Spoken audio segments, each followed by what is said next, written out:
Your Excellency, Minister Abdulla Shahid, it is such an honor for us to have you here at the ICD Academy for Cultural Diplomacy. Thank you very much for your keynote address. We'd love to ask you a few follow-up questions about cultural diplomacy, foreign policy. First of all, you were mentioning in your keynote address how the Maldives very often sees it's challenged to punch above your weight, so to speak, as a small country trying to be heard in a very loud international framework. So the first question I have for you, what is cultural diplomacy? And secondly, what role does that play as you balance the economic, the political, and the cultural factors of your own foreign policy? Well, cultural diplomacy is all about people. And when you look at the whole context of international relations, it's also about people. There's a human dimension in every one of them. As I was saying earlier, when you are talking to someone across the table, you would be benefiting if you understood where he's coming from, if you could understand his language, the ground reality of the country he's representing, and for a minute have the point of view from his side of the table. For that to happen, we need people-to-people contact. We need our young people especially to start growing in an environment of tolerance, of understanding, and willing to receive other cultures. And that is why people-to-people contact is so important. For the Maldives, with a small population, we have been benefiting for a long time with the opportunities of sending our students overseas for education. When they come back, they do not come back only with a piece of paper, but they also come back with an understanding of the countries where they have studied, of lifelong friendship with many in those countries. And this is about cultural diplomacy. This is about being able to reach out across borders, language, ethnicity, and many others. Your Excellency, you mentioned in your keynote address how you see the Maldives as the heart of the Indian Ocean. And in many ways, it finds itself within a number of families. Families in terms of regional groups, in terms of international. A few of the institutions you mentioned was the Alliance of the Small Island States, also the South Asian Association of Regional Cooperation, and of course the United Nations. As we talk about cultural diplomacy, traditionally, this has been something unilateral. Then it became bilateral. In the European Union, you see excellent examples of multilateral cultural diplomacy, such as Erasmus exchange programs, bringing students and making it easier to exchange. Are there similar examples for, let's say, the regional groups in which the Maldives finds itself, where you have cultural diplomacy taking place at a multilateral level? At the regional level, yes, we have cultural exchanges. We have it within SAARC, a technical committee on culture. At the level of experts and ministers, they meet. The whole idea is to be able to understand the different varieties of cultures that we have, so that we become a more tolerant society. Yes, in the Indian Ocean, Maldives is in the heart of the Indian Ocean, surrounded by so many countries, starting from our immediate neighbors to the Indian Ocean islands in the south, and way back down we have Australia and South Africa. We have been able to come together as an Indian Ocean Rim Association, whereby not only the islands but also the countries that share the Indian Ocean are able to come together. And I think this provides a platform for international understanding much better. Because when you finally look at the cultures of all of us in the Indian Ocean Rim Association, there definitely is going to be a common factor. Because we all share the ocean, we are all benefiting from the ocean. And our cultures would have been greatly affected by the ocean we share. So if we can find that common element, then that is where the commonality begins and understanding begins. Okay. That's a great segue to my next question.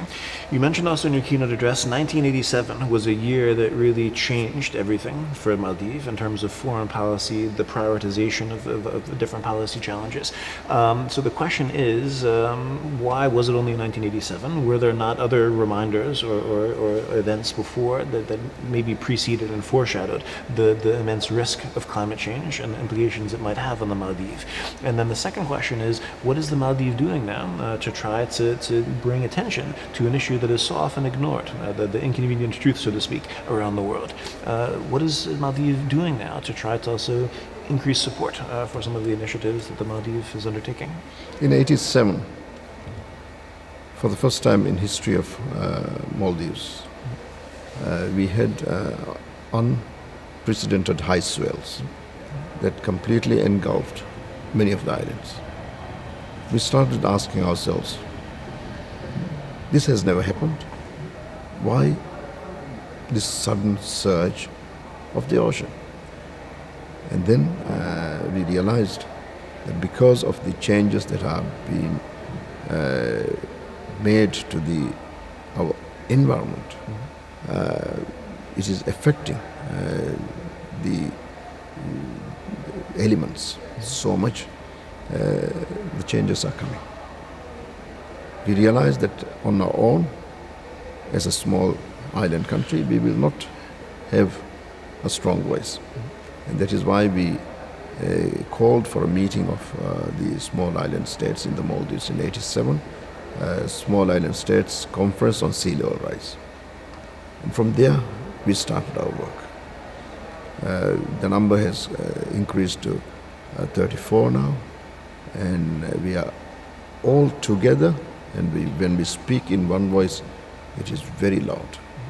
In 1992, when the first Earth Summit, when we met for us first Earth Summit in Rio, we were able to include in the Agenda 21 a separate chapter on small island developing states. And interestingly, that chapter at that time was called Small Island Developing States and Oceans, because that is what we live through. What we are small island states, but large ocean states. So from there, Maldives has taken leadership, and today we are happy that we have gained international respect. What we have been very clearly saying without fear has come true. In 2008, at the United Nations Human Rights Council, Maldives initiated the debate on human dimension of climate change, a debate which continued until last year. But last year, we are very proud that finally we were able to get a resolution not only at the Human Rights Council but also UN General Assembly recognizing that a safe, healthy and clean environment is a basic right. Now that resolution is there, led by the Maldives. We will continue on this.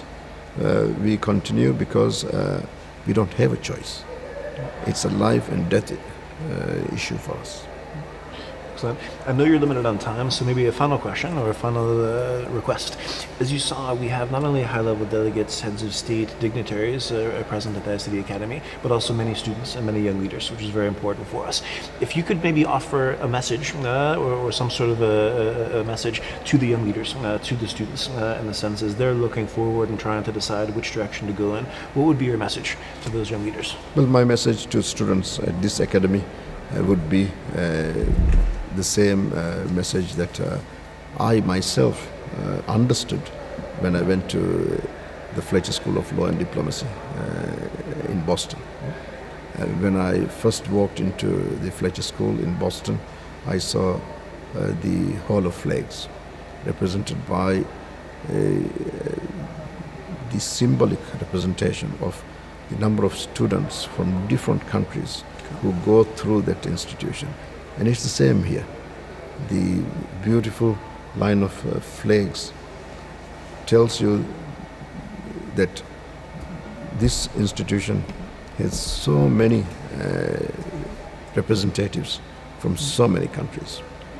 So the students who go through this university, graduate from this university, should not only go with a piece of paper, but also of lifelong friendship with many from many nations. And that is going to be an outstanding achievement and contributing to international peace, contributing to international understanding in many, many ways. And I commend you for the excellent work that you are doing here to promote international understanding. Well, thank you very much. It was a high honor to receive you here today, and we My very much pleasure. look forward to meeting in the Maldives, hopefully in the near future. Most welcome. Please come and visit us. Thank you. Thank you. Thank you very much. Thank Yes. you.